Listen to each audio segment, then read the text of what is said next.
Hi ಎಲ್ಲರಿಗೂ ನಮಸ್ಕಾರ. ಎಲ್ಲರೂ ಹೇಗಿದ್ದೀರಾ? ಎಲ್ಲರೂ ಚೆನ್ನಾಗಿದ್ದೀರಾ ಅಂತ ಭಾವಿಸ್ತೀನಿ. ಮಕ್ಕಳಿಗೆ ಹೊಟ್ಟೆ ನೋವು ಬಂತು ಅಂತೇಳಿದ್ರೆ ಮಕ್ಕಳು ಯಾವ ಆಟನೂ ಆಡೋದಿಲ್ಲ, ಏನೂ ಇಲ್ಲ, ತುಂಬಾ ಅಳ್ತಾ ಇರುತ್ತೆ.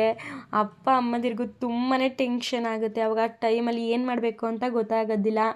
ತಕ್ಷಣಕ್ಕೆ ಆಸ್ಪತ್ರೆಗೆ ಹೋಗ್ಬೇಕಾ ಅಥವಾ ಮನೆಯಲ್ಲೇ ಆರೈಕೆ ಮಾಡಬೇಕಾ, ಆ ಸಮಯದಲ್ಲಿ ಏನು ತಪ್ಪು ಮಾಡಿದ್ರೆ ಸಮಸ್ಯೆ ಹೆಚ್ಚಾಗೋದು ಅಂತ ಡೌಟಲ್ಲೇ ಇರ್ತೀರಾ. ಹಾಗಾಗಿ ಈ ವಿಡಿಯೋನ ನೀವು ಕೊನೆವರೆಗೂ ನೋಡಿ, ಸ್ಕಿಪ್ ಮಾಡಿದೆ. ಈ ವಿಡಿಯೋದಲ್ಲಿ ಹೊಟ್ಟೆ ನೋವಿಗೆ ಏನೇನು ಕಾರಣ, ಮಕ್ಕಳ ಏಜ್ಗೆ ತಕ್ಕಂಗೆ ನಾವು ಯಾವ ಹೋಮ್ ರೆಮಿಡಿಯನ್ನು ಮಾಡಬೇಕು, ಮತ್ತು ಹೊಟ್ಟೆ ನೋವು ಬಂದಾಗ ನಾವು ಹೇಗೆ ತಕ್ಷಣ ಮನೆಮದ್ದನ್ನು ಮಾಡಬೇಕು, ಯಾವಾಗ ನಾವು ಡಾಕ್ಟರ್ನ ಕನ್ಸಲ್ಟ್ ಮಾಡಬೇಕು ಅಂತ ನಾನು ಈ ವಿಡಿಯೋದಲ್ಲಿ ತಿಳಿಸ್ತೀನಿ. ಬನ್ನಿ, ತಡ ಮಾಡದೆ ವಿಡಿಯೋ ಶುರು ಮಾಡೋಣ. ಹೊಟ್ಟೆ ನೋವು ಬರೋಕ್ಕೆ ಮಕ್ಕಳಿಗೆ ಏನು ಕಾರಣ ಅಂತ ತಿಳ್ಕೊಳ್ಳೋಣ ಬನ್ನಿ. ಅಜೀರ್ಣ ಸಮಸ್ಯೆಯಿಂದ ಅಂತೇಳಿದ್ರೆ, ಊಟ ಆರೋಗ್ಯ ಬಂದಿಲ್ಲ ಅಂತೇಳಿದ್ರೂ ಬರುತ್ತೆ.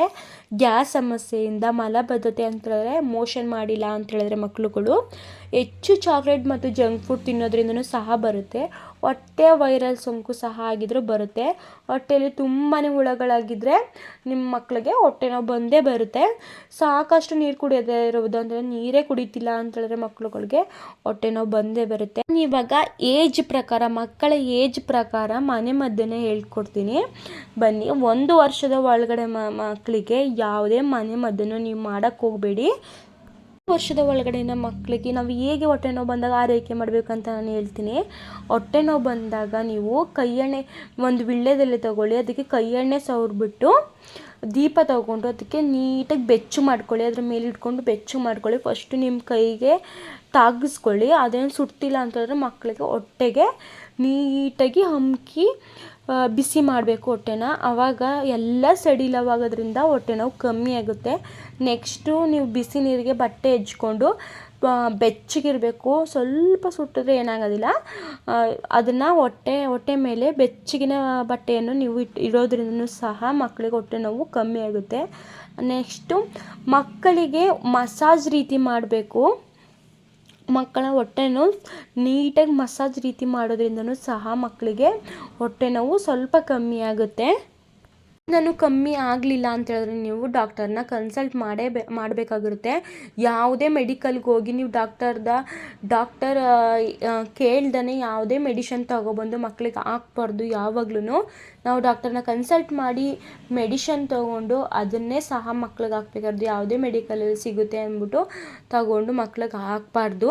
ವರ್ಷ ಮೇಲ್ಪಟ್ಟ ಮಕ್ಕಳಿಗೆ ನಾನು ಓಮ್ ರೆಮಿಡಿಯನ್ನು ಹೇಳ್ಕೊಡ್ತೀನಿ. 1 ಲೋಟ ನೀರಿಗೆ ಅರ್ಧ ಚಮಚ ಓಮ್ ಕಾಳು ಹಾಕಿ ಚೆನ್ನಾಗಿ ಕುದಿಸಿ, ನೀರು ಅರ್ಧ ಆಗೋವರೆಗೂ ಕುದಿಸಿ, ಸೋಸ್ಬಿಟ್ಟು ಉಗುರು ಬೆಚ್ಚಗಿನ ನೀರನ್ನು ಮಕ್ಕಳಿಗೆ ಕುಡಿಸೋದ್ರಿಂದ ನಾವು ಮಕ್ಕಳಿಗೆ ಹೊಟ್ಟೆ ನೋವು ಕಮ್ಮಿ ಆಗುತ್ತೆ. ಓಮ್ ಕಾಳು ಗ್ಯಾಸ್ ಮತ್ತು ಅಜೀರ್ಣ ಸಮಸ್ಯೆಗೆ ತುಂಬಾ ಒಳ್ಳೆಯದು.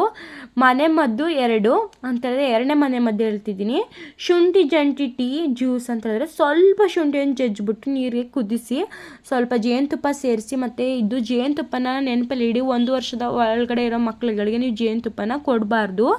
ನೆಕ್ಸ್ಟು ಅದನ್ನ ಸ್ವಲ್ಪ ಕುಡಿಸೋದ್ರಿಂದ ಹೊಟ್ಟೆ ನೋವು ಕಮ್ಮಿ ಆಗುತ್ತೆ. ಶುಂಠಿ ವಾಂತಿ ಮತ್ತು ಹೊಟ್ಟೆ ಉಬ್ಬರಕ್ಕೆ ಹೆಲ್ಪ್ ಮಾಡುತ್ತೆ, ಕಡಿಮೆ ಮಾಡುತ್ತೆ ಅದನ್ನು. ನೆಕ್ಸ್ಟು ಮಜ್ಜಿಗೆಗೆ ಜೀರಿಗೆ ಪುಡಿ ಹಾಕೋದು. 1 ಲೋಟ ಮಜ್ಜಿಗೆಗೆ ಸ್ವಲ್ಪ ಹುರಿದ ಜೀರಿಗೆ ಪುಡಿ ಮತ್ತು ಚಿಟಿಕೆ ಉಪ್ಪು ಹಾಕಿ ಚೆನ್ನಾಗಿ ಮಿಕ್ಸ್ ಮಾಡಿ ಮಗುವಿಗೆ ಕುಡಿಸೋದ್ರಿಂದ ಜೀರ್ಣಕ್ರಿಯೆಗೆ ಸಹಾಯವಾಗುತ್ತೆ, ಹೊಟ್ಟೆ ತಂಪಾಗುತ್ತೆ. ಮನೆ ಮದ್ದು 4ನೇದು, ಇದು ಚಿಟಿಕೆ ಹಿಂಗನ್ನು ಬೆಚ್ಚಗಿನ ನೀರಲ್ಲಿ ಸ್ವಲ್ಪ ಕುಡಿಸಿ. ಅದರಿಂದ ಏನಾಗುತ್ತೆ, ನೀವು ಹೊಟ್ಟೆಗೆ ಹಚ್ಬೇಕಂದ್ರೆ ಚಿಟಿಕೆ ಹಿಂಗನ್ನು ಸ್ವಲ್ಪ ನೀರು ಅಥವಾ ಎಣ್ಣೆ ಜೊತೆ ಪೇಸ್ಟ್ ಮಾಡಿ ಒಕ್ಕಳು ಸುತ್ತ ಮೆಲ್ಲಗೆ ಹಚ್ಚಿ. ಹಿಂಗು ಗ್ಯಾಸ್ಗೆ ಬಹಳ ಪವರ್ಫುಲ್ ಮದ್ದಾಗಿರೋದ್ರಿಂದ ಚಿಕ್ಕ ಮಕ್ಕಳಲ್ಲೂ ಸಹ ನೀವು ಬೆಳೆಸ್ಬೋದು, ಆದರೆ ಸ್ವಲ್ಪ ಕಡಿಮೆ ಪ್ರಮಾಣದಲ್ಲಿ ಬೆಳೆಸಿ. 5ನೇದು ಬಿಸಿ ಶಾಖ. ಒಂದು ಬಟ್ಟೆಯನ್ನು ಉಗುರು ಬೆಚ್ಚಗೆ ನೀರಲ್ಲಿ ಅದ್ದಿ ಹಿಂಡಿ ಹೊಟ್ಟದ ಮೇಲೆ ಇಡೋದ್ರಿಂದ ಹೊಟ್ಟೆ ಸೆಳೆತ ಕಡಿಮೆ ಆಗುತ್ತೆ, ಮಗುವಿಗೆ ತುಂಬಾ ರಿಲ್ಯಾಕ್ಸ್ ಆಗುತ್ತೆ. ಮನೆ ಮದ್ದು 6 ಸೊಂಪು. ಅಂತಂದರೆ 1 ಚಮಚ ಸೊಂಪನ್ನು ನೀರಲ್ಲಿ ಕುದಿಸಿ ಸೋಸಿ ತಣ್ಣಗಾದ ಮೇಲೆ ಕುಡಿಸಿ. ಇದು ಸೊಂಪು ಜೀರ್ಣಕ್ರಿಯೆಗೆ ಸುಧಾರಿಸದೆ ಊಟ ನಂತರ ಕೊಡಬಹುದು ಮಕ್ಕಳುಗಳಿಗೆ. ನಾವು ಯಾವಾಗ ಹೋಮ್ ರೆಮಿಡಿಯನ್ನು ಮಾಡದೆ ಮಕ್ಕಳಿಗೆ ತಕ್ಷಣ ಆಸ್ಪತ್ರೆಗೆ ಕರ್ಕೊಂಡು ಹೋಗ್ಬೇಕು ಅಂತ ಹೇಳಿದ್ರೆ ಮಕ್ಕಳಿಗೆ ತುಂಬಾ ಹೊಟ್ಟೆ ನೋವು ಇರುತ್ತಲ್ಲ ಅವಾಗ. ನೆಕ್ಸ್ಟು ನಿರಂತರ ವಾಂತಿ, ಜ್ವರ ಮತ್ತು ಮೋಷನ್ ಮಾಡ್ತಿರ್ಬೇಕಾದ್ರೆ ರಕ್ತ ಬರ್ತಿದ್ರೆ, ಹೊಟ್ಟೆ ತುಂಬ ಊದಿರೋ ಸ್ಥಿತಿಲಿದ್ರೆ ಮಕ್ಕಳುಗಳು, ಮಗು ನೀರು ಸಹ ಕುಡಿಯೋಕ್ಕಾಗ್ತಿಲ್ಲ ಅಷ್ಟು ಸುಸ್ತಾಗಿದೆ ಅಂತ ಹೇಳಿದ್ರೂ ನೀವು ತಕ್ಷಣ ವೇಟ್ ಮಾಡದೆ ಮಕ್ಕಳುಗಳನ್ನ ಆಸ್ಪತ್ರೆಗೆ ಡಾಕ್ಟರ್ ಹತ್ರ ಕನ್ಸಲ್ಟ್ ಮಾಡೋಕ್ಕೆ ಕರ್ಕೊಂಡು ಹೋಗ್ಬೇಕಾಗುತ್ತೆ. ಇಂಥ ಟೈಮಲ್ಲಿ ಮನೆಯಲ್ಲೇ ಟೈಮ್ ವೇಸ್ಟ್ ಮಾಡಬೇಡಿ, ಡಾಕ್ಟರ್ನ ಕನ್ಸಲ್ಟ್ ಮಾಡಿ. ಮನೆಯಲ್ಲೇ ಸುರಕ್ಷಿತವಾಗಿ ಹೇಗೆ ಆರೈಕೆ ಮಾಡಬೇಕು ಅಂತ ಹೇಳಿದ್ರೆ ಮಗುವಿಗೆ ತುಂಬಾ ವಿಶ್ರಾಂತಿ ಬೇಕಾಗುತ್ತೆ. ಆ ಟೈಮಲ್ಲಿ ಮಕ್ಕಳುಗಳಿಗೆ ತುಂಬಾ ಸುಸ್ತಾಗಿರೋದ್ರಿಂದ ನೀವು ವಿಶ್ರಾಂತಿ ನೀಡಬೇಕಾಗಿರುತ್ತೆ. ಹೊಟ್ಟೆ ಮೇಲೆ ಬೆಚ್ಚಗಿನ ಬಟ್ಟೆ ಹಾಕಿ, ನೆಕ್ಸ್ಟು ಆಹಾರ ಅಂತ ಹೇಳಿದ್ರೆ ಹಗುರವಾದ ಆಹಾರವನ್ನು ನೀಡಿ, ಜೀರ್ಣವಾಗುವಂತಹ ಆಹಾರ ನೀಡಿ. ಅಂದರೆ ಗಂಜಿ, ಅನ್ನ, ಬಾಳೆಹಣ್ಣು, ಮೊಸರು, ತಂಪಾಗುತ್ತೆ ಮೊಸರು ಕೊಟ್ಟರೆ ಮಕ್ಕಳಿಗೆ. ಆದಷ್ಟು ನೀರನ್ನು ನೀವು ಕೊಡ್ತಾನೆ ಇರಿ. ಮಕ್ಕಳಿಗೆ ಊಟ ಬೇಡ ಅಂತಂದರೆ ಹಿಂಸೆ ಮಾಡಿ ಊಟ ಮಾಡ್ಸೋಕೆ ಹೋಗ್ಬಿಡಿ. ಆ ಟೈಮಲ್ಲಿ ಮಕ್ಕಳುಗಳಿಗೆ ಫ್ರೀಯಾಗಿರಬೇಕು, ಮೈಂಡು ಸ್ವಲ್ಪ ಫ್ರೀಯಾಗಿರಬೇಕು. ಆದ್ದರಿಂದ ನೀವು ಮಕ್ಕಳಿಗೆ ಊಟ ಮಾಡು ಅಂತ ನೀವು ಬಲವಂತ ಮಾಡೋಕ್ಕೆ ಹೋಗಬಾರ್ದು. ಇಷ್ಟವಾದ ಕೆಲಸ ಅಂದರೆ ಅವರು ಆ ಟೈಮಲ್ಲಿ ಏನು ಮಾಡಬೇಕು ಅಂತ ಹೇಳ್ತಾರೆ ಅದನ್ನು ಮಾಡೋಕ್ಕೆ ನಾವು ಫ್ರೀಯಾಗಿ ಬಿಡಬೇಕು. ನಾವು ಹೊಟ್ಟೆ ನೋವನ್ನು ಹೇಗೆ ಬರಬಾರ್ದು ಅಂತ ಹೇಗೆ ತಡಿಬೇಕು ಅಂತ ಹೇಳಿದ್ರೆ ಮಗುವಿಗೆ ಊಟಕ್ಕಿಂತ ಮುಂಚೆ ನೀವು ಕೈ ತೊಳೆಯೋ ಅಭ್ಯಾಸನ ಮಾಡಿಸಿ. ತುಂಬ ಜನ ಮಕ್ಕಳುಗಳು ಹೊರಗಡೆ ಎಲ್ಲ ಆಟಾಡ್ಕೊಂಬಂದಿರ್ತವೆ, ಇನ್ಫೆಕ್ಷನ್ ಎಲ್ಲ ಇರುತ್ತೆ ಕೈಯಲ್ಲಿ. ಹಾಗೆ ಊಟ ಮಾಡೋದ್ರಿಂದ ಕೀಟಾಣುಗಳು ಮಗುವಿನ ಹೊಟ್ಟೆ ಒಳಗಡೆ ಹೋಗಿ ವೈರಲ್ ಇನ್ಫೆಕ್ಷನ್ ಆಗಿ ಮಗುವಿಗೆ ಹೊಟ್ಟೆ ನೋವು ಬರ್ಬೋದು. ಆದ್ದರಿಂದ ನೀವು ಊಟಕ್ಕಿಂತ ಮುಂಚೆ ಕೈ ತೊಳೆಯೋದನ್ನ ಅಭ್ಯಾಸ ಮಾಡಿಸಿ ಮಕ್ಕಳುಗಳಿಗೆ. ಶುದ್ಧ ಕುಡಿಯುವ ನೀರನ್ನು ಕುಡಿಸಿ, ಇಲ್ಲ ಅಂತ ಹೇಳಿದ್ರೆ ನೀರನ್ನು ಕುದಿಸಿ ಆರಿಸ್ಬಿಟ್ಟು ಕುಡಿಸಿ.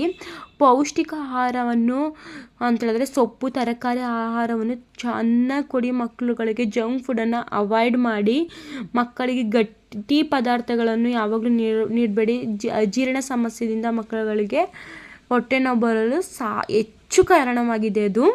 ಹೇಳೋ ಈ ಟಿಪ್ಸ್ನ ನೀವು ಫಾಲೋ ಮಾಡಿ. ಮಕ್ಕಳಿಗೆ ಹೊಟ್ಟೆ ನೋವು ಬಂದಾಗ ನಾವು ಮಕ್ಕಳ ಜೊತೆ ಅಳ್ತಾ ಕೂತಿರದೆ, ಗಾಬರಿ ಆಗದೆ ನಾವೇನು ಮಾಡಬೇಕು ಅದನ್ನು ನೀಟಾಗಿ ಮಾಡಿದ್ರೆ ಮಕ್ಕಳುಗಳು ಸ್ವಲ್ಪ ಸುಧಾರಿಸ್ಕೊಳ್ತೆ.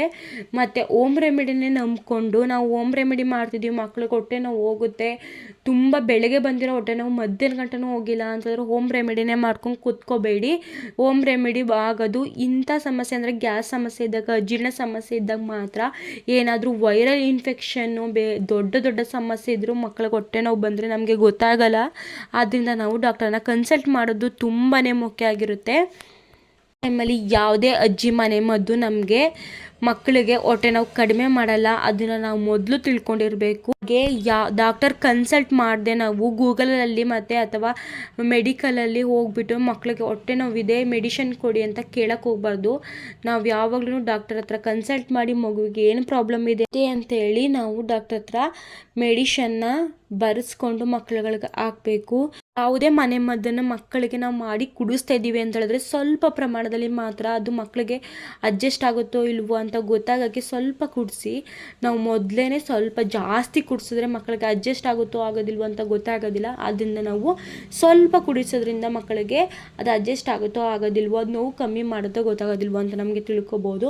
ಈ ವಿಡಿಯೋ ನಿಮಗೆ ಹೆಲ್ಪ್ಫುಲ್ ಆಗಿದೆ ಅಂತ ತಿಳ್ಕೊತೀನಿ. ಈ ವಿಡಿಯೋ ನಿಮಗೆ ಇಷ್ಟ ಆದರೆ ಲೈಕ್ ಮಾಡಿ, ಶೇರ್ ಮಾಡಿ, ನನ್ನ ಯೂಟ್ಯೂಬ್ ಚಾನಲ್ನ ಸಬ್ಸ್ಕ್ರೈಬ್ ಮಾಡೋದನ್ನು ಮರಿಬೇಡಿ. Thank you so much.